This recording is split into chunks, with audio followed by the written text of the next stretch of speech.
Here we go. Recording is in progress. So I want to welcome everyone to RVA Rapids Transit webinar series, Transit Talk. And today we are talking about transit governance. This is a huge topic right now. And then based on everyone's interest and registration, it looks like everyone wants to know a little bit more about transit governance. And so I'm happy to do that for you. My name is Faith Walker, Executive Director for RVA Rapid Transit. RVA Rapid Transit is a nonprofit here in Richmond, Virginia. We're dedicated to frequent and far-reaching public transportation for the region. And one of the ways that we want to do that is we want to see buses go more places, people to have dignified places to wait. And we also want to elevate the rider's voice in decision-making and planning and funding when it comes to public transportation in our region. So I have some housekeeping notes. I just want to go over a few details. We are recording the event today, and we will have it up shortly on our website for folks who couldn't make it here today.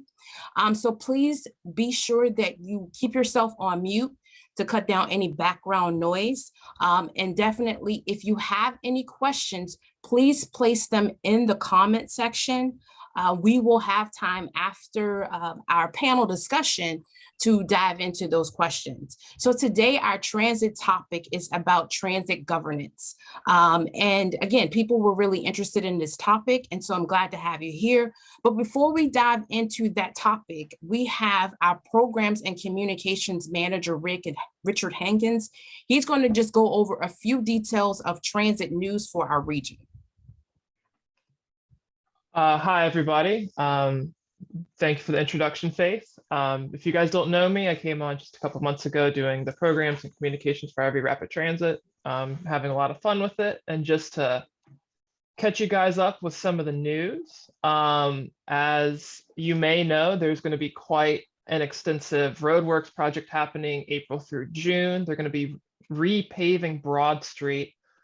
Many GRTC routes are going to be affected, but thankfully there is going to be positive for transit. At the end of it all, the pulse lanes will be painted red, which is the international standard.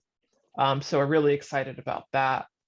The picture is just showing the order in which the segments of Broad Street will be paved.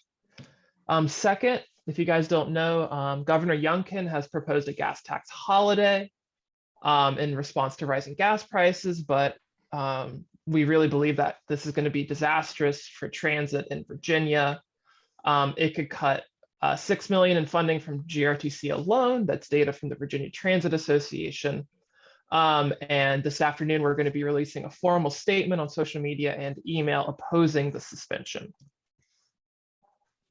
On a positive note, our Adopt a Stop program is going phenomenally.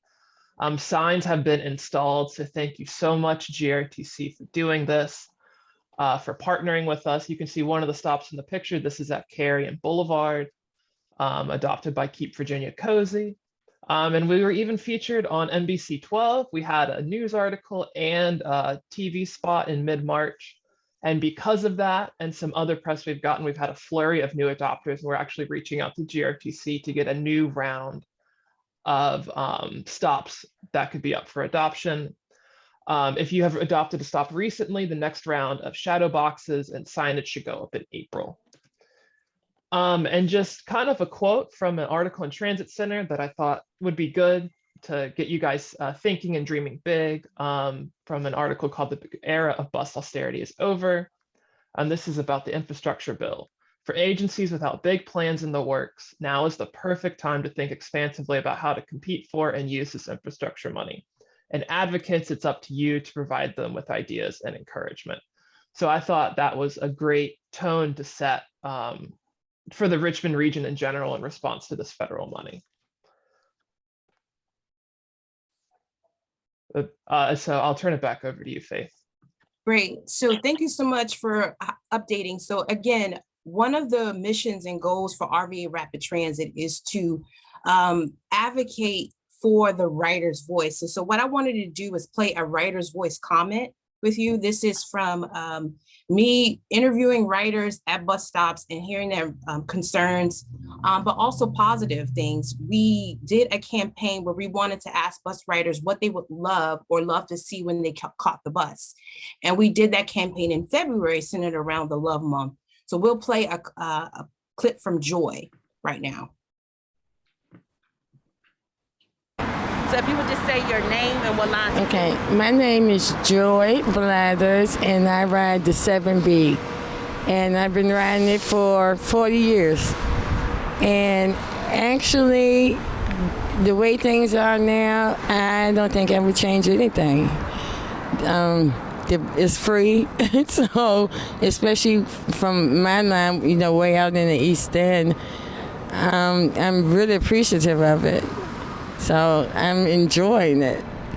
And I go anywhere I want to go, right on GRTC. So thank you so much, Joy. We look forward to connecting with you and learning more about your experience of 40 years riding GRTC. Wow.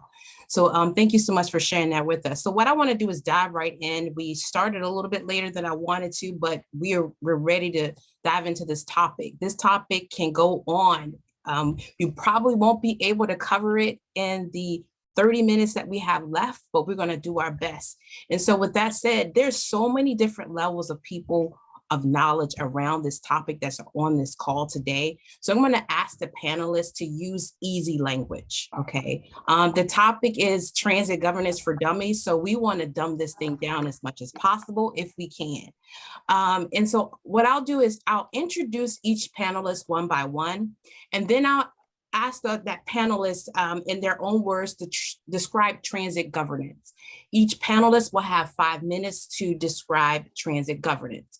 So what I wanted to do was start off with Julie. Julie has 25 years of experience that includes multi-million-dollar, multi-year light rail transit, roadway, highway, passenger rail, port, military, and military projects. This experience includes working for private industry and state and federal government agencies for projects across the United States and internationally, including coastal regions, mountains and plains, and marine terrestrial issues and more. And I called on Julie first because this is the last day of Women's History Month. Not only is Julie making history for Richmond by becoming the first female CEO of GRTC, but she's also making transit history. And so what I wanted to do is invite Julie right now to describe what transit governance is in her own words. You're on mute. Because 2 years of COVID virtual webinars, and I still can't figure out technology. So thank you for that. Transit governance, it's interesting because governance in particular is such a broad topic. And I think that if you talk to anyone about what governance means, you're going to get a very, very different definition based on the region they're in, the industry they're in, the composition of their board, their management. It's not going to be a simple answer. We try to keep this less than 5 minutes. For me, when I think about transit governance, I specifically think about the team between the executive team and the board team that work together, who are responsible for setting the strategies and the policies of mobility for a region, responsible for overseeing the implementation of it and the management, making sure that it is done efficiently and equitably, and making sure that you come back and have accountability for how that policy and that strategy was set. They really help to establish the guidelines around how something is put on the street. And then it's up to the executive team and management to actually implement that strategy and that policy and report back up on how well they're doing. So I'll stop there. Well, awesome. And so what I wanted to do was move over to Reverend Ben Campbell. Reverend Campbell has chaired transportation committees for Mayor Dwight Jones, an anti-poverty commission. He's also co-founder of RVA Rapid Transit, our organization. He currently sits on our board. He's former pastoral director of Richmond Hill and now pastoral associate at St. Paul's Episcopal Church. And he represents the city of Richmond on GRTC's board, and he's currently board chair. And so with that, I'd love to turn it over to Reverend Campbell just to give us his thoughts on transit governance and what that means. Well, thanks, Faith. There are two kind of categories of transit governments I would like to look at. One is the formal category, and the other is the hidden category. The formal category, GRTC's fascinating operation. Transit was done by VEPCO, by Virginia Power, for a long time in Virginia. The Fed stopped that in the mid-40s, and we got something called Virginia Transit, which was a private company, and they went out of business into Virginia, into GRTC in 1973. And GRTC was run by the city of Richmond at that point. We invited Chesterfield to join us, although they didn't put any roots in Chesterfield, in 1989. And for the last, since that time till now, GRTC's board has been composed half of Richmond and half of Chesterfield representatives, and the company's been owned by those two companies. That's about to change. And there are two major changes occurring now. One is Henrico will put 3 members on the board beginning April 19th. And the other is that in the last year, we've had the state create the Central Virginia Transit Authority, which in fact has the right and ability to control or to approve GRTC's routes. The other side of governance, which is really important to understand, is that that the money that is given for public transit rules. The state, the feds, and the localities decide something about where the money, how much money they will put into transit, and therefore they also say something about where the routes will go. And that's just real. And that's, without money, you can't extend your routes. You can't put them in a particular place. And actually, the localities can pretty much veto a route where they don't want it. The state of Virginia does not do anything to provide transit access when they build roads. They do not do anything to require transit on 4- and 6-lane roads that they build. They permit localities to essentially prohibit transit, and they make the process of developing transit very expensive because there are no requirements for transit accessibility and ease on the roads that they build. These are the kind of hidden governance things that in fact tremendously affect the way we do transit. So I think that's enough.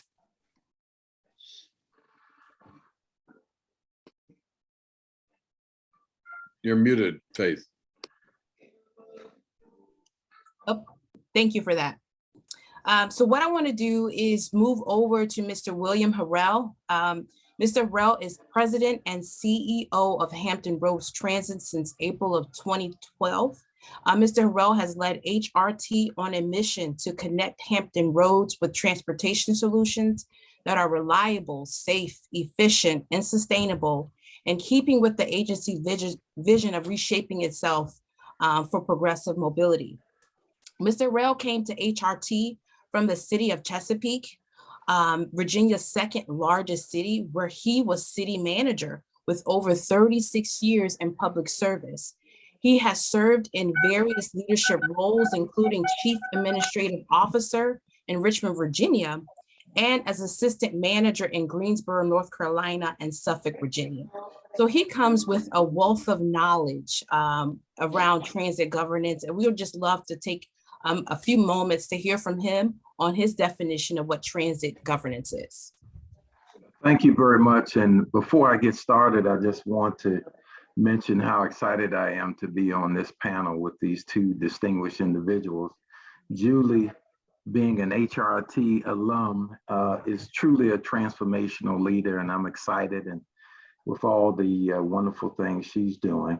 Ben Campbell I must say, not only did he mentor me during my Richmond leadership period, but he helped me to recognize the fact that transit is just not a leadership position, but it's also a ministry, in that you're helping those with no other resource in terms of getting to where they need to get. So this is important work that we're doing. I would say on the issue of transit governance, it's evolving. We've had a number of changes in the board composition for 10 years, and we just added 2 General Assembly members this year, which we advocated for that because of the fact that we were able to get some dedicated funding, and we wanted to have some stakeholders that allocated that money as part of the decision-making process. I would say that board governance is about the board focusing on what, but the administration executing the how. While that sounds relatively simple, the lines are often gray. And one of the things I try to emphasize to my staff, because over 36 years, I've seen a lot of very talented managers, CAOs, CEOs get into trouble because they blend those lines. I think we must understand that in my personal rule is that leave the politics to the politicians. We have city council members on the board with all sorts of political views.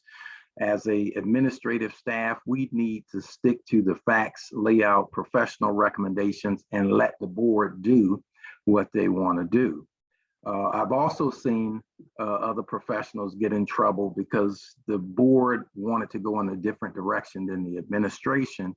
And in the execution, they sometimes weren't as vigorous when it wasn't their particular recommendation. So I would just say it's important as an administration to not have favorites. I am certain, and people can tell you, I serve those commissioners that give me the hardest time, as well as I also serve those that tend to support the general direction of the administration. It's just important that we remain technical and not get involved in the politics. Thank you. Thank you so much, Mr. Harrell. So what I wanted to do now is go into our panel question discussions. Reverend Campbell, you mentioned a little bit about the new changes, specifically here in the Richmond area around governance. Can we, Julie, anyone can chime in, but can you map out what was before and what's different, and what are the new bylaws there? Can you describe that for us? Well, with regard to the GRTC board, which is, I say, in April 19th, it will change. There are a couple of critical changes. The first is that the board will now be a 9-member board, which will be composed of 3 from each of the 3 major jurisdictions, Richmond, Henrico, and Chesterfield.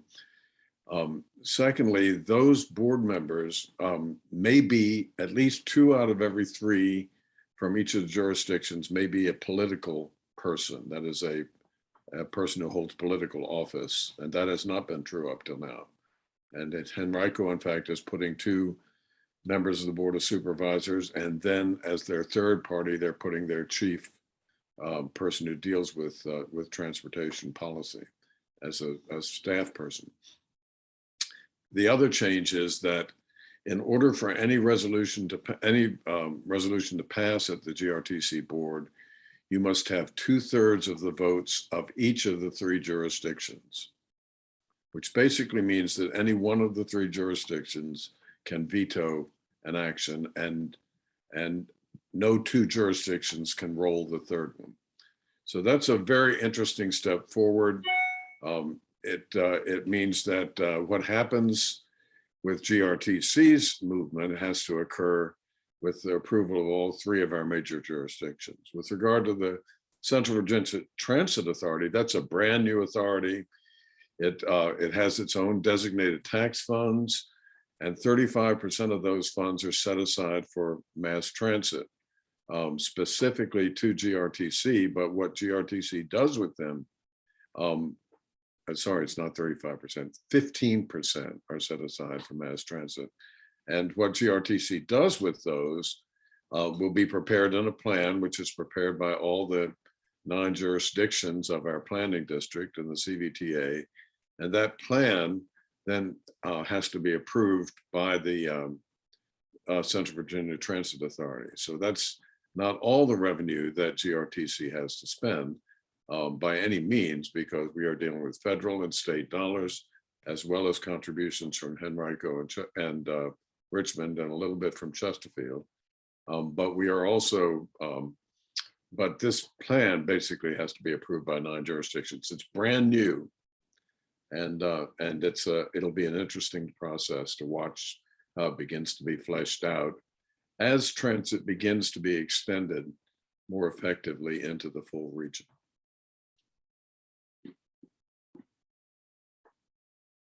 Julie or Mr. Harrell, would you like to chime in on those comments, especially understanding the change of moving from 9 from 6? Did you want to elaborate on that, Julie, at all? Certainly. Thank you. So there's a lot of opportunity here for GRTC when we're looking at this change in our governance structure. That going from the 6-member to the 9-member and having representatives from our 3 major jurisdictions where we provide transit service certainly does allow for a greater level of accountability at a leadership level back to those jurisdictions. We've always had that interconnectivity. Our planners here and the planners there and the managers here and the managers at each of the jurisdictions have done exceptionally well collaborating and developing the transit plans and the routes and the needs, working in their jurisdictions, making sure the funding was available and bringing it up so that it matched with and was part of the general strategy that's also adopted by the GRTC board. The change of having elected officials on our board now, which we haven't had before, and we certainly didn't have in Nashville at the in Nashville MTA, that there's an opportunity there where, because we have additional tax money from the region, we have additional tax money that's coming from the jurisdictions of Henrico and Richmond and Chesterfield and others, having those elected officials on our board and having them help to set the policies and set the strategies of how we spend those dollars means that there's that opportunity that they can then take that information back to their own peers on their city council or board of supervisors and have a more in-depth and robust conversation about how transit is implemented in their region and make sure that our strategies are fully aligned. I believe that we were aligned before, but now the transparency of it at the elected official level, the coordination will be enhanced. Yeah, I'll just add, and those are good points that Julie just emphasized. 10 years ago, we had 2 city council members from each jurisdiction. So we had 12 members plus a representative from the Department of Rail and Public Transit with 13 members. About a year after that, the General Assembly approved the change in legislation, which allows 6 city council members from each of the 6 jurisdictions, but a member appointed by the governor. I can say that there was apprehension among some of the council folks and even the administration wondering how that might change the nature of the commission. And of course, we had a representative from DRPT.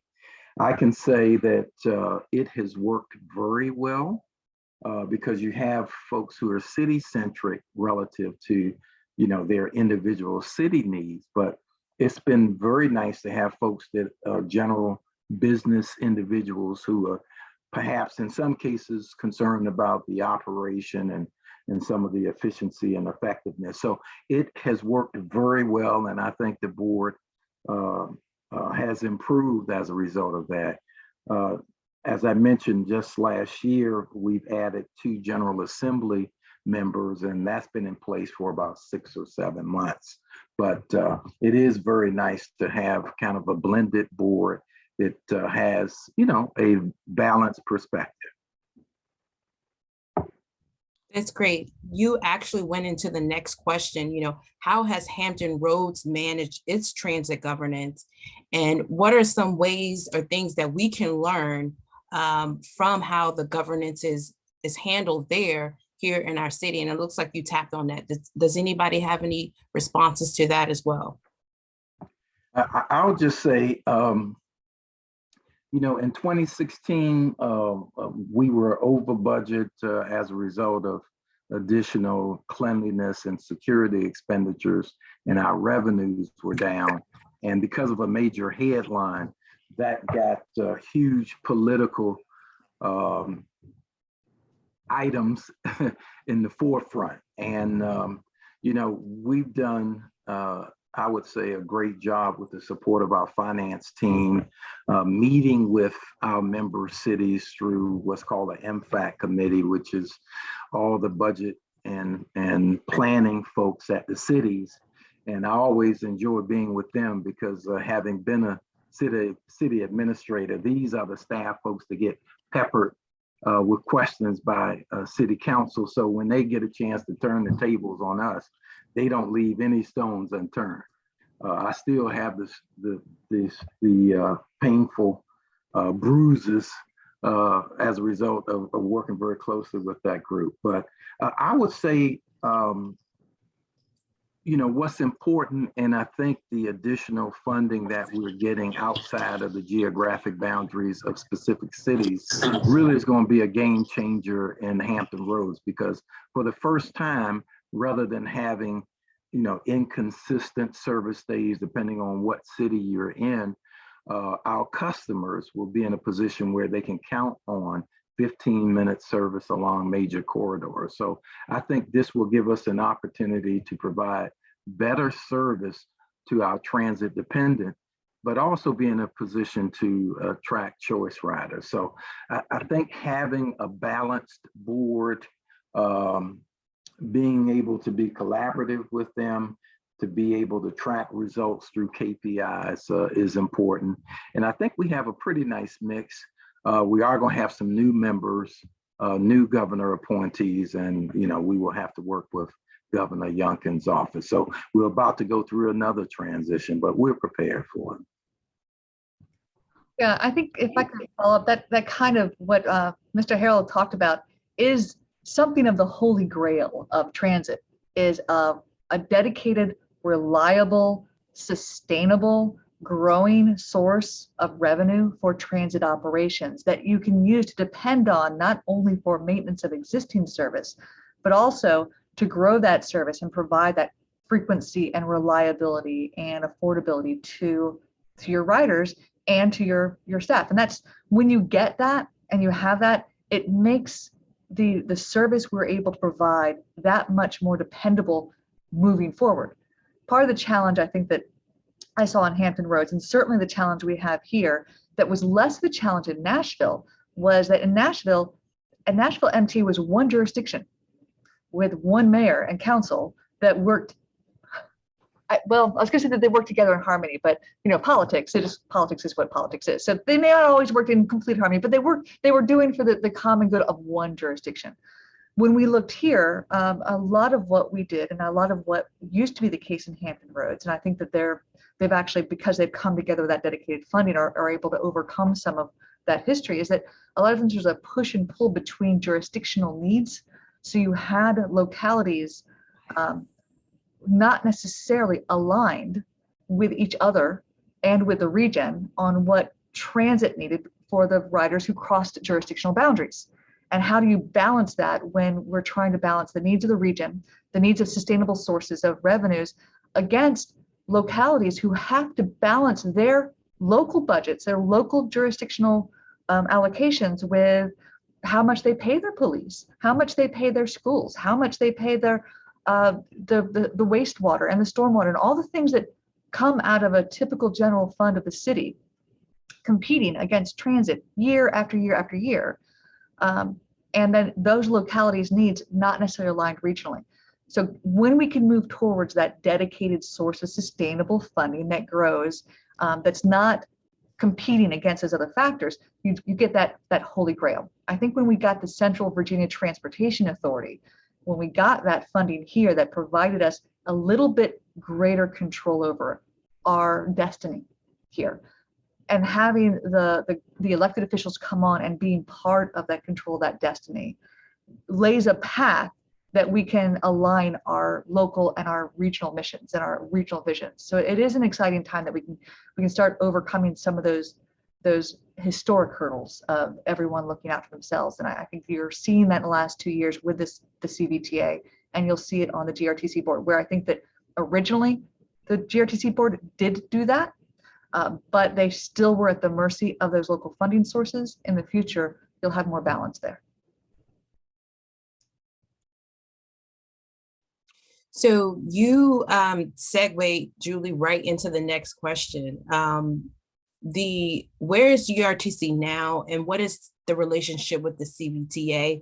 You mentioned a little bit about the Cvta aligning the regions together for a mission and a plan. Can you dive into that a little bit deeper? Explain maybe the Cvta, somebody can take that on, what that is and what that does for transportation. Sure, there's a lot of questions about that. And so it is the trouble here is that I have my ex-boss and my boss both on the phone with me here. So I got to be careful what I say, right? So it's the Central Virginia Transportation Authority. It was set up by state legislation.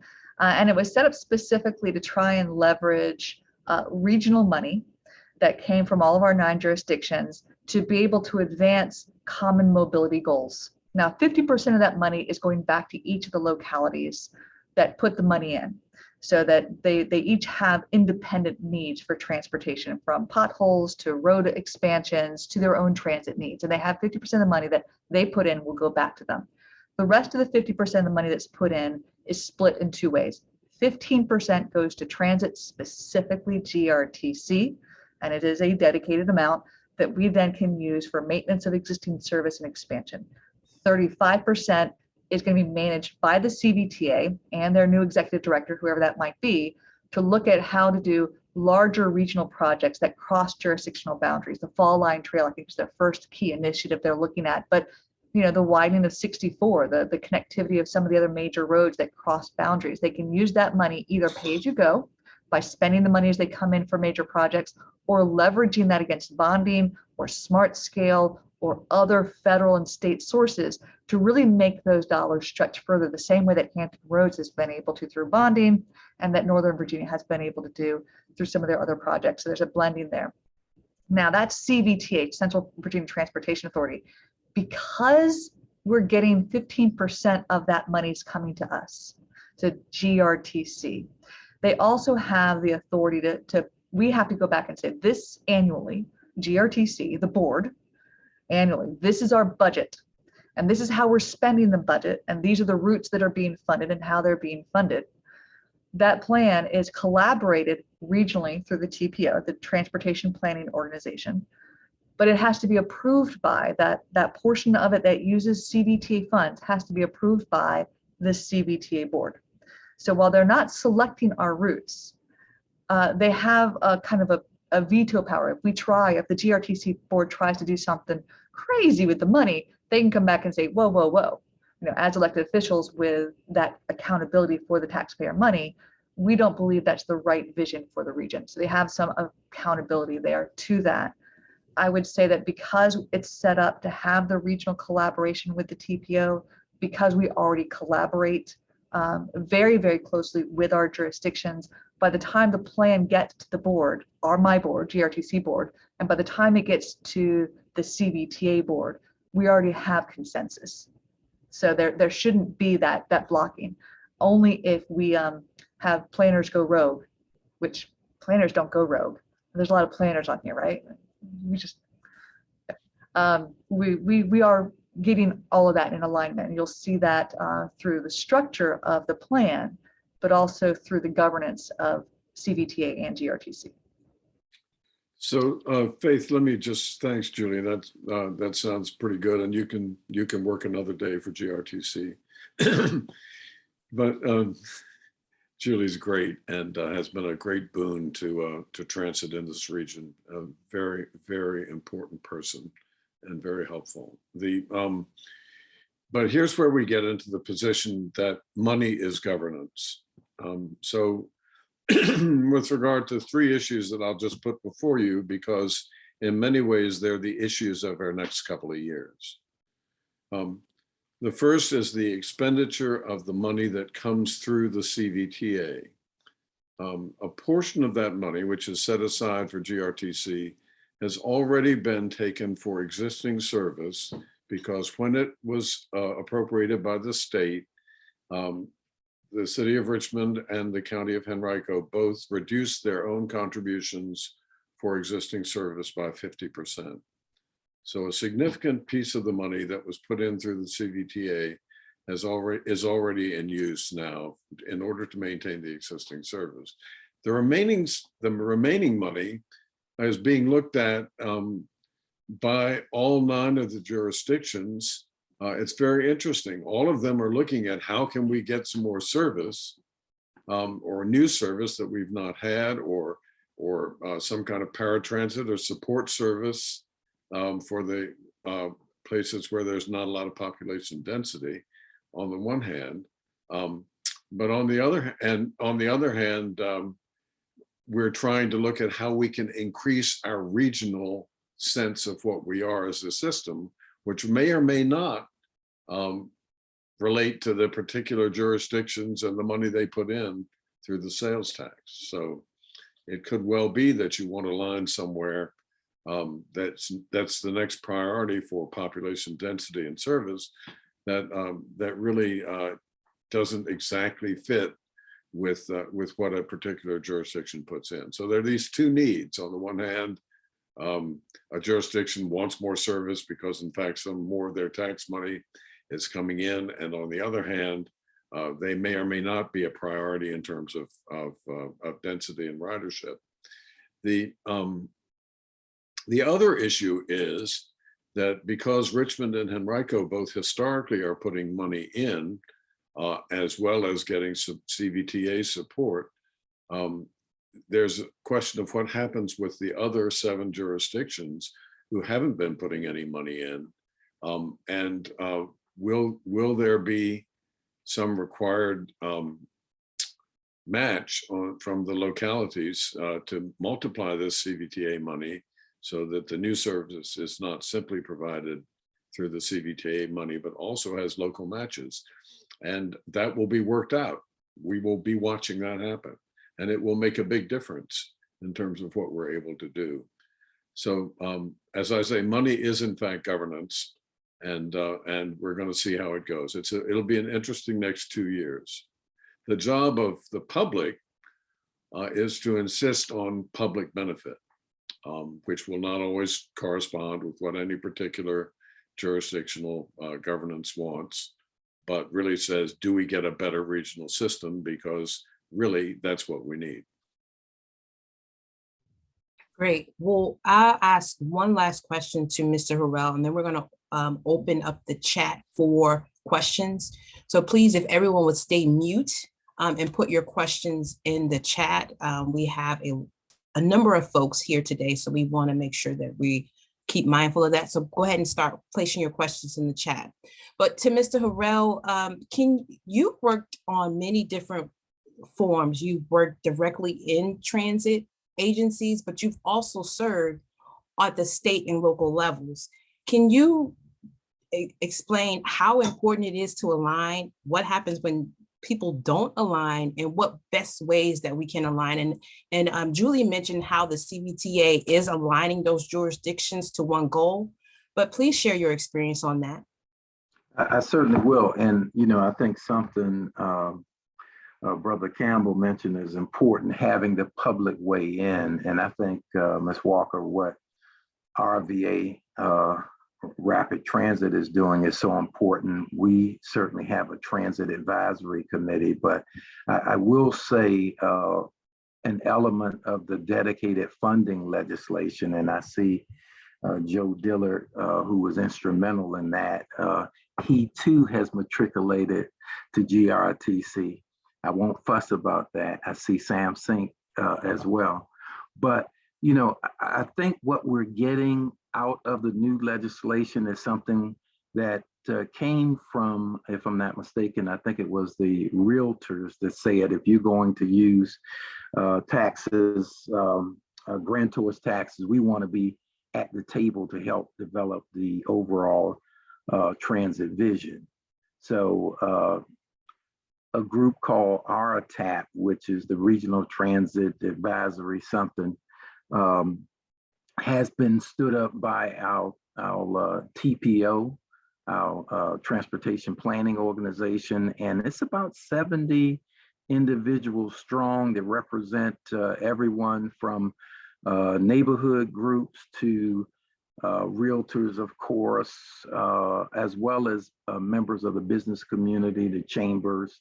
And that has been really helpful in terms of building a constituency for transit, because so many of our riders, getting back to who our riders are, the majority of our bus riders, 80% are low and moderate income individuals that don't have time to come to a public hearing or to respond to an online chat. So as a result of that, it is imperative that you have community individuals speaking to the city councils, the board of commissioners, saying, we want transit here. It's important from an economic development standpoint. It's important from a workforce standpoint.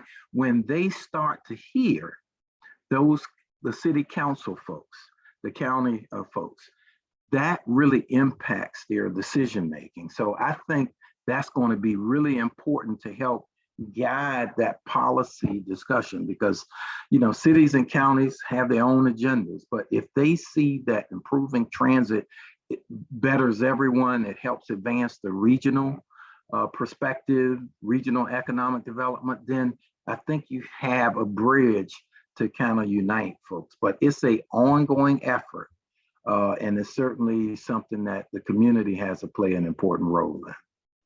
Great, thank you so much for that. So one of the questions we have is, can we talk about the potential impact of the gas and grocery tax cuts that are taking place for the Cvta? What would be the impact on that? And Richard highlighted a little bit of that, what the impacts were, but if we can just briefly talk about that. Yeah, I think for us, I saw what the impact on GRTC was 11 million or something. I think for us, the preliminary numbers are 11 million between operating and capital. It's a rough estimate at this point. So we too, I was anxious to hear the statement coming forth from GRTC. We've got folks working on something too. I think it's important that we get the word out that this could have significant impact on transit properties. And, you kind of feel like we just made a positive step forward. We're getting some additional resources, dedicated funding, and now we might end up losing some. So it's a tough issue. I understand the pain at the pump, but at the same time, we just don't want to do something that's going to undo transit for individuals that have no other option. Thank you. For GRTC. So the trick in Virginia is that a number of our tax resources are actually tied to particular expenditures by the state. So they're not just generic. So if in a time of plenty, you attempt to kind of cut taxes or alter things, you may not just be decreasing the amount of money in the general fund. You may actually be hampering something that has been dedicated to a particular purpose. And that's part of what's going on here. So I know that there's a lot of concern over it, and we are looking internally very, very closely at our budget for next year, but also our budget moving forward. While I don't have a specific statement right now as to how it's going to impact us, we're still assessing that. I do know that there are initiatives that we had hoped to put in place over the next several years that might be deferred or delayed. And that's part of that includes increasing salaries for our frontline operators. We need, going back to that holy grail, we need dedicated and reliable and stable and growing sources of revenue, because the biggest expense we have really comes down to paying the payroll of the operators on the street who make this service happen, who actually the ones that transport our essential workforce. They are the essential workforce. And when we lose operational revenue, because there's capital revenue and operational, when we lose the operational revenue, or if we lose the promise of future operational revenue, which is a lot of the big concern here, we also lose the promise of raises and cost of living increases and the needs of our own employees, as well as expansion of service, as well as affordability of service, as well as everything for our riders. It impacts us holistically, internally and externally. All right, and we're coming up on time, but what I wanted to do is just ask this last question. I'm so sorry I couldn't get to everyone's question, but what we can do, Lorna, for your question, or anyone question that have not asked, we can send you an email with that answer. We'll ask our panel here. But what I wanted, the last thing I wanted to ask, the infrastructure funding, how would that support what's happening with PT in the state?